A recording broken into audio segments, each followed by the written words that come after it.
नमस्कार, आमच्या यूट्यूब चॅनलमध्ये आपले स्वागत आहे। आज आपण बनवणार आहे साबुदाणा वडे। त्यासाठी लागणारे साहित्य: 1 वाटी साबुदाणा भिजवून घेतलेला आहे मी, आणि त्याच्यासाठी बटाटे पण घेतलेले आहे। 3 बटाटे ते उकडून घ्यायचे आहे। शेंगदाणे आहे त्याच्यामध्ये टाकण्यासाठी, आणि हे चटणीचं साहित्य आहे। शेंगदाणे, हे हिरवी मिरची आणि चवीनुसार मीठ, आणि हे तळण्यासाठी मिरची। आपण आता बटाटे उकडून घेऊया आणि शेंगदाणे आणि हिरव्या मिरचीची चटणी वाटून घेऊया। हे 3 बटाटे मी उकडून खिसून घेतलेले आहे, हे याच्यामध्ये टाकून घेत आहे, कारण हे मॅच करायला सोपं जातं। आता याच्यामध्ये शेंगदाण्याचा कुट्टा घेत आहे।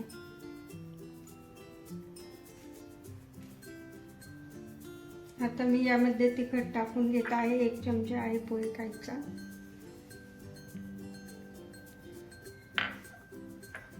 चवीप्रमाणे मीठ टाकून घेत आहे।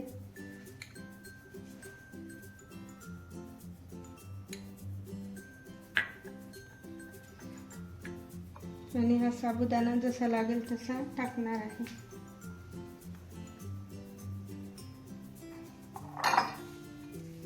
आता हे चांगलं मिक्स करून घ्यायचंय, एकजीव करायचे।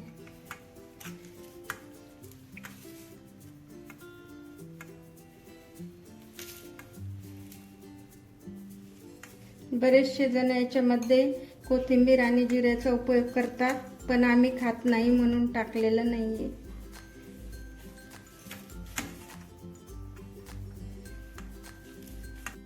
आता आपण याचा छान गोळा करून घेतलेला आहे। आता आपण याचे वडे बनवून घेऊया।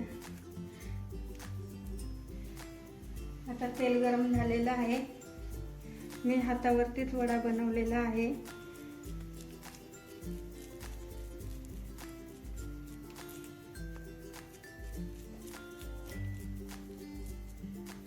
आता तेल गरम झालेलं आहे, आता हे तेलामध्ये सोडत आहे।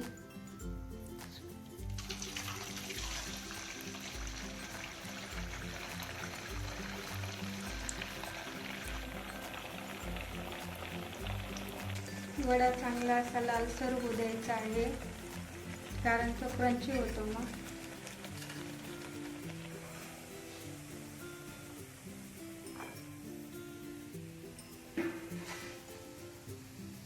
छान असा साबुदाणा वडा आपला तयार झालेला आहे, खाण्यासाठी रेडी आहे। मी तुम्हाला आणखीन एक पद्धत सांगत आहे वडा बनवण्याची। अशी एक मेन कापडाची पिशवी आपल्याकडे असेलच, ती स्वच्छ धुवून घ्यायची आहे, आणि त्यावर असं पाणी लावून घ्यायचं आहे। नंतर हा गोळा तोडून असा गोल करून याच्यावर ठेवायचा आहे, आणि त्याला असं टाकून घ्यायचं आहे। जर तुम्हाला हाताने जमत नसेल तर तुम्ही ही पण पद्धत आजमावू शकता।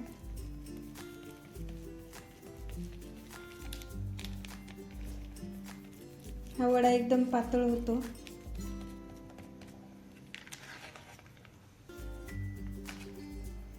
आता तेलात सोडूया।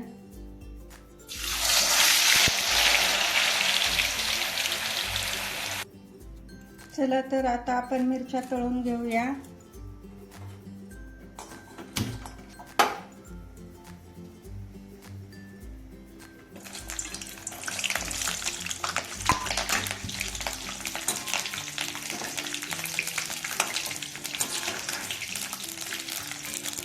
चला तर आपल्या मिरच्या छान पैकी झालेल्या आहेत, आपण त्या काढून घेऊया।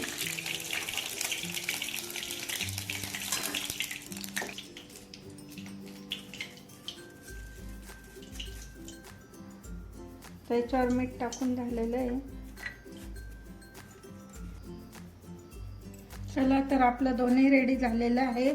साबुदाणा वडा आणि शेंगदाण्याची चटणी, दही आहे सोबत, मिरची आहे। चला तर आपण खाऊन घेऊया। आणि तुम्ही बनवत असले तर तुमचं कसं बनतं ते पण आम्हाला कळवा।